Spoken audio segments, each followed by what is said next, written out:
Il-Kappella tal-Madonna tal-Anġli f'Bariċċaqna tat libsa ġdida permezz ta' statwa tal-Madonna l-Lewn id-Deb li ġiet inawgurata l-ħadd filgħodu. Waqt l-inawgurazzjoni tal-istatwa ndaqqet l-Ave Marija hekk kif kienet qed titneħħa bandiera tar-reliġjon. Preżenti kien hemm membri tal-Protezzjoni Ċivili li permezz ta' sellum għedu kuruna tal-fjuri.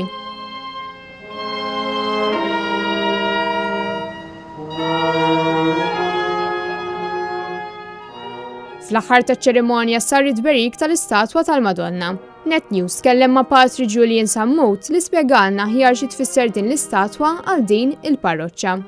Din Madonna hija replika li hemm fuq il-Bażilika tal-Porzjunkola Santa Marija tal-Anġli, il-Madonna miftuħa li idbirek mhux biss dal-każ Santa Marija tal-Anġli ma tbirek il-pajjiżna u d-dinja. U llum għandna dil-festa speċjali aħna l-Franġiskani kollha x'nawguraw din il-Madonna li ilha ħafna snin biex nagħmluha, imma il-mument ma kien għadu ma wasal propju llum. L-iskultur li ħadem fuq din l-istatwa, Ramon Camilleri Mackay, għalinna li l-proċess fuq l-istatwa beda madwar 5 xhur ilu biex xogħol fuqha min-naħa tiegħu dam madwar 3 xhur. L-istatwa tikkonsisti minn fiberglass u żebal tal-apposta biex jilqgħu għall-elementi tan-natura bħax-xemx u x-xita.